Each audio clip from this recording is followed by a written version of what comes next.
Assalamualaikum, hai teman-teman semuanya. Apakah kalian tahu tentang era budaya digital sosial? Kalau belum tahu, yuk simak penjelasannya dari Kak Yudhistira, Kak Rian, Kak Sabina, Kak Ahmad, Kak Saiful, dan juga Kak Rizal. Perkembangan teknologi digital yang dimulai pada sekitar era 90-an telah mempengaruhi proses produksi dan konsumsi media secara signifikan. Media digital seperti internet akan mampu memberikan kebebasan berekspresi dan kemudahan mendapatkan informasi bagi semua orang. Merupakan mimpi belaka. Era digital merupakan masa di mana informasi dapat disebarluaskan dengan mudah dan cepat menggunakan teknologi digital yang terhubung dengan saluran internet. Era digital yang terjadi merupakan bentuk adaptasi menuju era normal yang baru, menuju dunia yang serba canggih.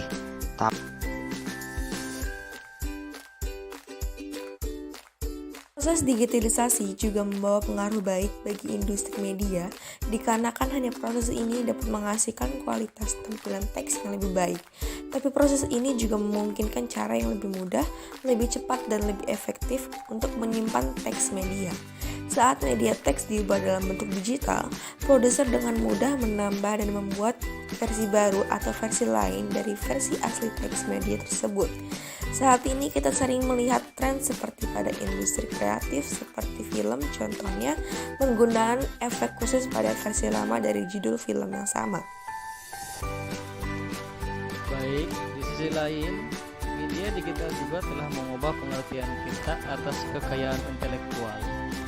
Oleh karena salinannya susah untuk dibedakan dari versi aslinya, proses reproduksi menghilangkan rasa otentik dari teks media tersebut. Proses digitalisasi yang memperkenalkan cara baru untuk melakukan reproduksi teks media memungkinkan proses penyalinan untuk dilakukan dengan instan dan di saat yang bersamaan tetap mempertahankan kualitas teks media yang sama. Dengan adanya teknologi internet, media teks yang sudah diubah dalam format digital dapat diakses oleh siapa saja yang terhubung dalam jaringan internet tersebut. Salah satu budaya digital yang masyarakat ketahui selama ini adalah bagaimana para warga digital sibuk dan mengabaikan kehidupan di dunia nyata mereka. Ketika semua berharap ini bukan menjadi bagian dari kita, berpure konsultan Golda Siregar mengatakan kecanduan media online karena sudah banyak hiburan dan apapun itu dalam digital, sehingga membuat tidak produktif ataupun saat kerja. Fenomena digital yang harus kita atasi, kita waspadai adalah hoax, fake news, dan hate speech. Setiap hari kita melihat perbedaan bukan berarti itu sesuatu yang menyerang atau musuh kita.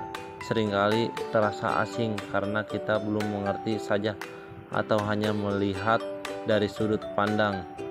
Golda berharap kita menjadi orang yang nyaman menjadi diri kita di media sosial.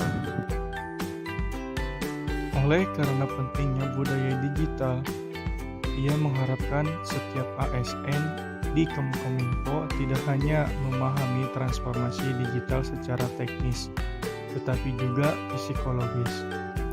Digital itu bersifat mengalir dan membuka batas. Artinya, antar unit kerja harus bekerja secara kolaboratif, tidak lagi terpisah-pisah.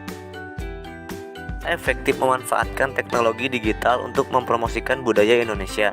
Penerus bangsa dapat berbagi cerita tentang keunikan yang hanya ada di daerah tempat tinggal, tradisi-tradisi yang hanya dilakukan pada hari tertentu, kemudian menceritakan dengan tujuan agar teman-teman yang berbeda pulau bahkan yang berbeda negara dapat mengetahui keberagaman budaya yang dimiliki setiap daerah di Indonesia.